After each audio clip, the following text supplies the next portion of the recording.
देखिए यहाँ पे कबीर की साखी हम बता रहे हैं कि कबीर चिंता क्या करे, चिंता सो क्या होए, चिंता तो हर ही करें, चिंता करो ना कोई।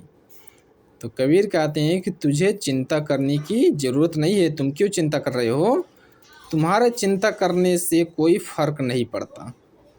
तुम्हारे चिंता करने से कोई फ़र्क नहीं पड़ता। चिंता करने का कार्य तो केवल परमात्मा का है, उनके सिवा दूसरा कोई भी चिंता ना करे।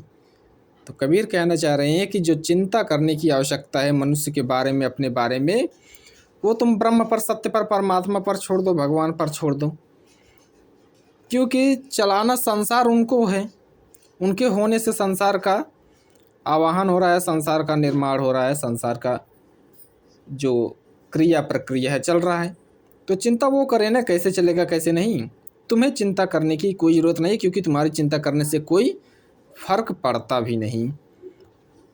चिंता मन चित्त में बसे, चिंता मणि चित्त में बसे, सोई चित्त में आनी, बिना प्रभु चिंता करे यह मूर्ख की बानी।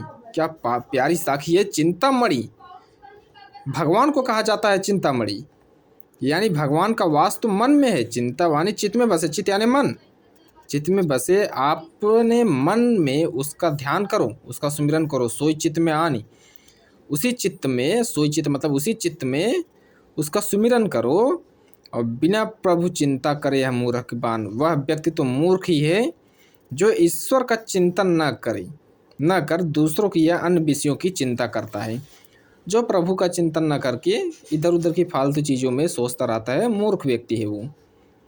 साईं दिया सहज में सोई रिजक हलाल, है वह सब हराम है तज सासे जीवसाल।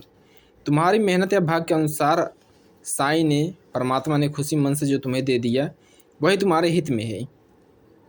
जो सहजता से मिल जाए वही हमारे लिए पर्याप्त होना चाहिए, वही हमारे लिए लाभदायक होता है। कहने का अर्थ ये है। और वही ईमानदारी का है, बाकी सब ईमानदारी का नहीं है। ऐसी कमाई से तुम्हें हानि ही होगी, नुकसान होगा। बेईमानी का धन ग्रहण ना करो, यह धन तुम्हें दुख ही देगा। तो कबीर कह रहे हैं यहाँ पे कुल मिला जुला कर उनके कहने का भावार्थ है कि जो चीज़ सहजता से उपलब्ध हो जाए तुम्हारे लिए, वही तुम्हारे लिए उपयोगी है, वही तुम्हारे लिए लाभदायक है, वही तुम्हें शांति दे सकता है। जिसमें खींचातानी हो, फिर समझ लो वो चीज़, वो धन, वो विषय खून के समान है। करम करीमा लिखी रहा, अब कछ लिखा न होए, मासा घाटन तिल बढ़े जो सिर पटके कोई। भाग में जो लिखा है अब उसमें बदलाव नहीं होने वाला है, उसे वैसा ही रहना है। अब कुछ भी लिखने करने का साहस किसी में भी नहीं है। न तो एक मासा घट सकता है और न ही एक तिल बढ़ सकता है। अर्थात प्रारब्ध में जो है वही रहेगा, कितना भी जोर लगा लो कुछ भी नहीं होने वाला। ये देखिए, अब इसके कहने का अर्थ तो है प्रारब्ध, लेकिन अब इसमें ऐसा मत समझ लेना, या कोई भी इसमें अर्थ का अनर्थ करे तो ऐसा समझ सकता है कि जो लिखा है वही होगा, हमें कुछ करने की ज़रूरत ही नहीं है। ऐसा बिल्कुल भी नहीं। प्रारब्ध भी बनता है कर्म से, तो कर्म तो हमें करना पड़ेगा, फल हमें चाहे जो मिले, कर्म तो हमें करना ही पड़ेगा। प्रारब्ध हमारे कर्म से ही बनता है। तो हम ऐसा करें कि कर्म अपना सुधारें, प्रारब्ध के चक्कर में हम ना पड़े, क्योंकि प्रारब्ध हमारे हाथ में नहीं है, कर्म हमारे हाथ में है। और कर्म से ही प्रारब्ध का लेखा जोखा होना है। तो संत कबीरदास जी कह रहे हैं, कर्म करीमा लिख रहा, कर्म करीमा लिख रहा। तुम्हारा कर्म जो है वो प्रारब्ध लिखा रहा है, तुम्हारा प्रारब्ध कर्म के अनुसार लिखा जा रहा है। तो वही बता रहे हैं कि कर्म सुधारो, जाके दिल में हरि बसें, सो जन कल्पे काहीं, एक लहर समुद्र की दुख दरिद्र बह जाहीं।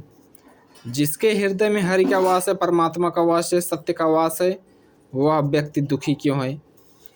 परमात्मा रूपी समुद्र की एक ही लहर से उसका सारा दुख पलक झपकते ही बह जाता है, और दरिद्रता का नामो निशान भी नहीं रह जाता। कहने का भाव है कि जब ईश्वर पर विश्वास है, सत्य का ज्ञान है, सत्य पर विश्वास है, तो फिर दुखी होने की आवश्यकता ही नहीं है। वह तो ऐसा है कि पलक झपकते ही सारी पीड़ा दूर कर देता है, सारा भ्रम आदमी का समाप्त हो जाता है, और उसका जीवन बहुत ही सुखमय हो जाता है। ये सब सिर्फ हरि के जो अंदर हैं, सत्य का ज्ञान है, जो हरि हमारे मन में वास करते हैं, उन्हीं का ध्यान करने मात्र से ये सारे कार्य सिद्ध हो जाएंगे।